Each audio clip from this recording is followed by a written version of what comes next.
जय श्री कृष्णा दोस्तों। वेद पुराण चैनल में आपका स्वागत है मित्रों। आपने महाभारत का नाम तो सुना ही होगा, जिसमें कौरवों और पांडवों के बीच युद्ध हुआ था। और दोस्तों, उस महाभारत में आपने घटोत्कच के पुत्र बर्बरीक का भी नाम सुना होगा। तो मित्रों, आज हम उन्हीं बर्बरीक के विषय में बात करने वाले हैं कि महाभारत के दौरान बर्बरीक ने अपना शीश भगवान श्री कृष्ण को क्यों दान कर दिया था। एक समय की बात है जब भगवान श्री कृष्ण अर्जुन और भीम घटोत्कच पुत्र बर्बरीक को युद्ध में शामिल करने के लिए उनसे मिलने जाते हैं, क्योंकि दोस्तों, बर्बरीक घटोत्कच के पिता भीम के सुपुत्र थे। बर्बरीक एक महान धनुर्धारी थे। वे अपने आराध्य देवी मां की साधना और तप किया करते थे। देवी मां ने प्रसन्न होकर बर्बरीक को वरदान में 3 बाण दिए थे और कहा था कि यह बाण कभी भी अपने लक्ष्य से चूकेंगे नहीं।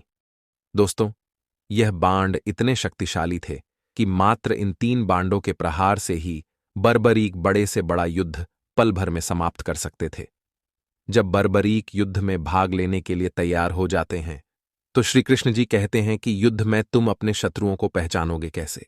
तुम्हारे बाण संधान पर तुम्हारे मित्र भी मारे जा सकते हैं, और जिन्होंने युद्ध में भाग नहीं लिया वह भी तुम्हारे बाण संधान से मारे जा सकते हैं। तब बर्बरीक कहते हैं, इसीलिए तो मुझे यह 3 बाण दिए गए हैं। मेरे पहले बाण में भारी लाल भस्म मेरे मित्रों और सहयोगियों को चिन्हित करेगी, और मेरा दूसरा बाण उन सभी को चिन्हित करेगा जो इस युद्ध में भाग नहीं ले रहे या निष्पक्ष हैं, और मेरा तीसरा बाण पल भर में उन सब का अंत कर देगा जिन्हें मैंने चिन्हित नहीं किया। तब श्री कृष्ण कहते हैं, असंभव, मैं यह स्वीकार नहीं करता।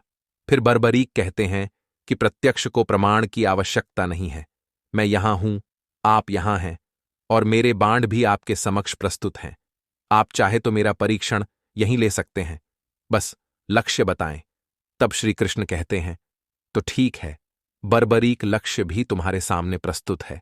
इस वृक्ष को देख रहे हो, इस वृक्ष के सभी सूखे पत्तों को अपना लक्ष्य बनाओ, परंतु ध्यान रहे, इस वृक्ष का कोई भी हरा पत्ता और कोई भी अध सूखे पत्ते का लक्ष्य भेदन नहीं होना चाहिए।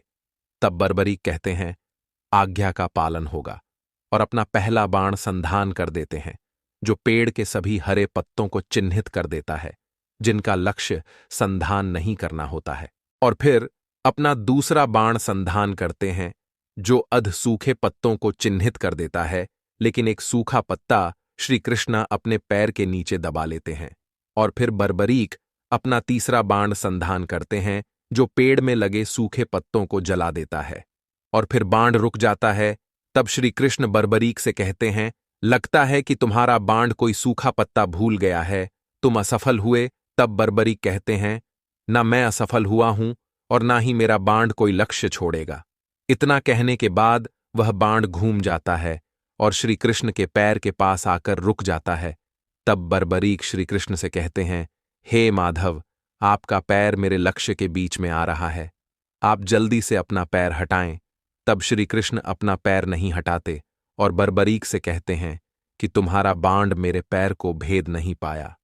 तभी आसमान में मां देवी प्रकट हो जाती हैं और श्री कृष्ण से कहती हैं, हे वासुदेव, यह आपने क्या किया?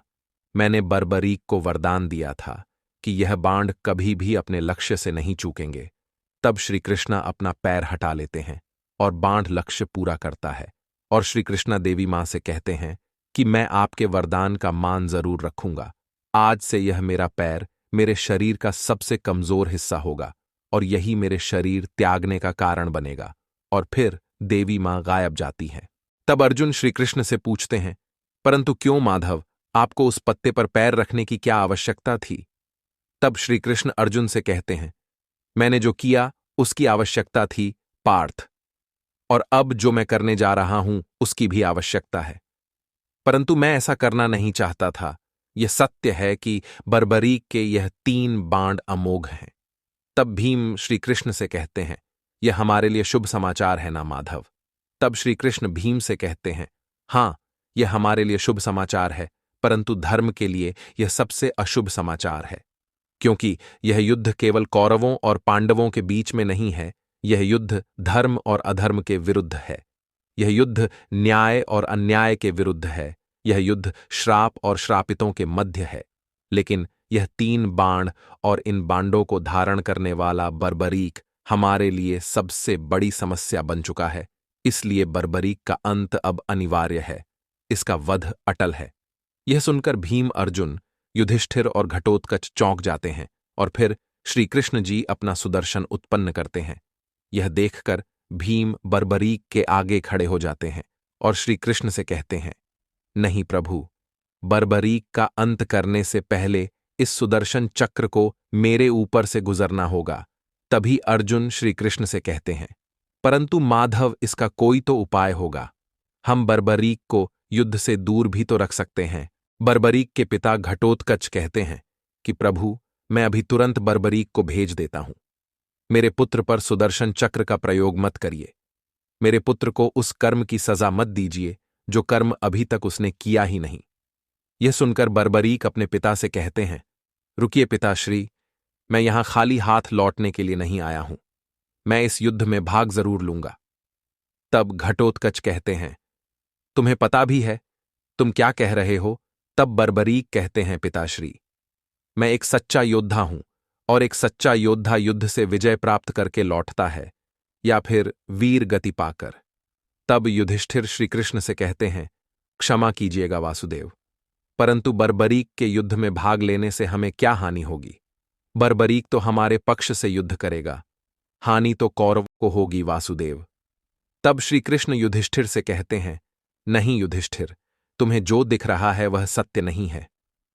तब श्री कृष्ण बर्बरीक से कहते हैं, क्यों बर्बरीक, मैंने उचित कहा ना? तब भीम कहते हैं, मैं समझा नहीं वासुदेव, बर्बरीक निश्चित रूप से हमारे पक्ष से युद्ध लड़ेगा क्यों पौत्र? तब बर्बरीक कहते हैं, सत्य यह है कि इस युद्ध में मैं निर्बल पक्ष की ओर से भाग लूंगा। माता के समक्ष वचन दिया है मैंने। तब भीम वासुदेव से कहते हैं, इसमें समस्या क्या है वासुदेव? हमारे पास 7 अक्षणी सेना है और कौरवों के पास 9 अक्षणी सेना है और कौरवों की तरफ से पितामह भीष्म और गुरु द्रोणाचार्य भी हैं। तो निश्चित रूप से हमारा पक्ष कमजोर है, इसीलिए बर्बरीक हमारी तरफ से भाग लेगा। तब बर्बरीक श्री कृष्ण से कहते हैं, नाश तो होगा प्रभु, लेकिन सिर्फ कौरवों का। मेरे परिवार को हानि पहुंचाने से पूर्व मैं अपना शीश आपके चरणों में रख दूंगा। तब भगवान श्री कृष्ण बर्बरीक से कहते हैं, तुम सत्य नहीं देख पा रहे हो बर्बरीक। तुम जानना चाहते हो कि अगर तुमने इस युद्ध में भाग लिया तो क्या होगा। तो देखो, इतना कहकर श्री कृष्ण अपना हाथ बर्बरीक के सिर पर रख देते हैं। तब बर्बरीक को दिखाई देता है कि श्री कृष्ण उनसे कहते हैं कि जब तुम युद्ध शुरू करोगे तो शुरुआत में कौरवों के पक्ष को बहुत हानि होगी और बहुत हानि होने के बाद कौरवों का पक्ष कमजोर हो जाएगा, जिससे तुम्हें कौरवों के पक्ष से भाग लेना पड़ेगा और फिर तुम पांडवों पर प्रहार करने लगोगे, जिससे युद्ध का संतुलन बिगड़ जाएगा। इतना देखने के बाद बर्बरीक खूब जोर से चिल्लाते हैं।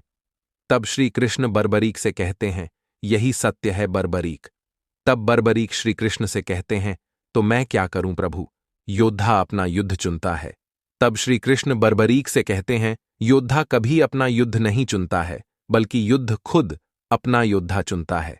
तब बर्बरीक कहते हैं, तो बताइए प्रभु, मैं क्या करूं? तब श्री कृष्ण कहते हैं, यह युद्ध एक यज्ञ है बर्बरीक, और तुम्हें इस युद्ध में अपना त्याग और बलिदान देना होगा, अपने प्राणों का बलिदान। तब बर्बरीक श्री कृष्ण जी से कहते हैं, आप ही कहते हैं न प्रभु की प्रत्येक मनुष्य के जीवन का कोई ना कोई लक्ष्य होता है। प्रभु, मेरी बस एक ही इच्छा थी कि मैं इस युद्ध में भाग जरूर लूं। मैं भी यह युद्ध देखना चाहता था। मैं भी इस युद्ध का साक्षी बनना चाहता था और अपने प्रभु श्याम को अपना धर्म निभाते हुए देखना चाहता था। क्या मेरी यह इच्छा अधूरी रह जाएगी प्रभु? तब श्री कृष्ण बर्बरीक से कहते हैं कि मैं वचन देता हूं कि मैं तुम्हारी यह इच्छा जरूर पूरी करूंगा, लेकिन यदि तुम मेरी मदद करना चाहते हो तो तुम्हें इस युद्ध से विरक्त होना होगा, और इसके लिए तुम्हें क्या करना है यह तुम भली भांति जानते हो।